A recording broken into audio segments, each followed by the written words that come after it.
ঘটনা কিন্তু ওইটাই যে ডরাইছে আমাদের সরকার।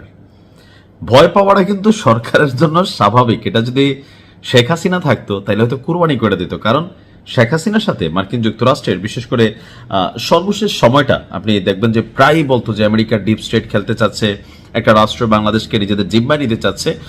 আর আমেরিকার সাথে কি পরিমাণ দুঃসম্পর্ক ছিল, বা আমরা ইদানিং সময় বিভিন্ন আলোচনা থেকে এতটুকু বুঝতে শিখে গেছি যে আওয়ামী লীগের পতনের পেছনে ডিপ স্টেটের একটা ভূমিকা ছিল। যাই হোক, এখন যে সরকার আছেন একটা মহিষের চেহারা ডোনাল্ড ট্রাম্পের মতন। আমরা বাঙালি কিন্তু খুশি হয়েছি, বিশ্বাস করেন 99% মানুষ ডোনাল্ড ট্রাম্পের এই চেহারা যে মহিষের মতন, এটা থেকে তো আমরা খুশি হয়েছি, পাবলিক খুশি হয়েছে, আন্তর্জাতিক মিডিয়া এটা নিয়ে মজা নিয়েছে। কিন্তু কেন আসলে সেই ডোনাল্ড ট্রাম্প নামক মহিষটাকে জবাই করা গেল না, কুরবানি দেওয়া গেল না?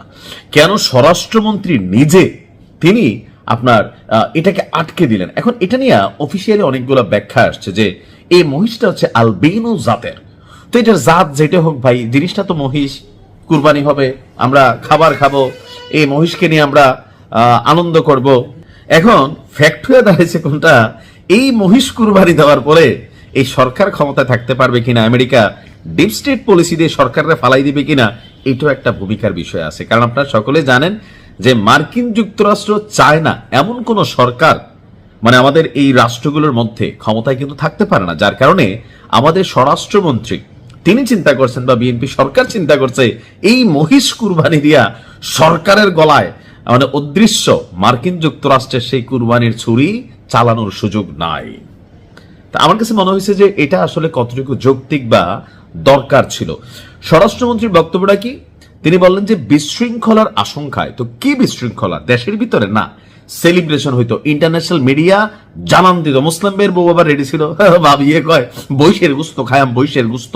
কিন্তু সেই বৈশের গুস্ত মানে মহিষটা আমাদের এলাকায় বৈশ বলে খাওয়া হইল না, এটা দিয়া হয়তো গরিব মিসকিনরা খাইতো, দেখো ট্রাম্পের খাবার খাচ্ছি। এখন এই ধরনের ঘটনা যখন এটা কুরবানি হইতো, বিশৃঙ্খলাটা হচ্ছে এটা ইন্টারন্যাশনালি, এটা নিয়ে বিশাল একটা নিউজ লিড আকারে চলে আসতো। এমনকি ডোনাল্ড ট্রাম্প নিজে এই পশুটা সম্পর্কে জানে।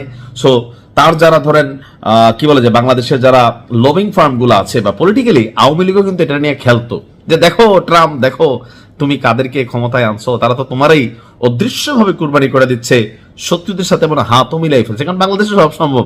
দেখেন না এই ইলেকশনের সময় আওয়ামী লীগের পক্ষ থেকে ডোনাল্ড ট্রাম্পের পক্ষে স্লোগানও দেওয়া হয়েছিল, এমনকি শেখ হাসিনার নির্দেশও ছিল ট্রাম্পের পক্ষে কাজ করার জন্য। তো যাই হোক, এখন বিশৃঙ্খলার আশঙ্কায় কেরানীগঞ্জের ক্রেতাকে, যে এই ছাগলটা কিনছিল সামির, মহিষ, ছাগল না মহিষ, তো তাকে কিন্তু ওই 4.5 লক্ষ টাকা ফেরত দেওয়া হয়েছে এবং কি মহিষটিকে খামারে ফিরিয়ে নেওয়া হয়েছে।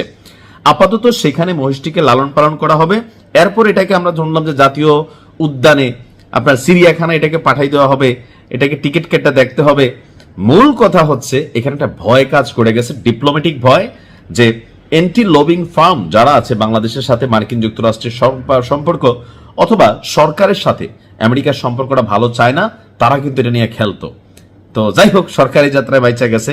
এখন এমন সিদ্ধান্তকে আপনি কি মনে করেন? আওয়ামী লীগের তারা তো কি লিখবেন জানি, আমি বিএনপি এবং জামাতের যারা আছেন তাদের কাছ থেকে একটু জানার চেষ্টা করছি। ভালো থাকবেন।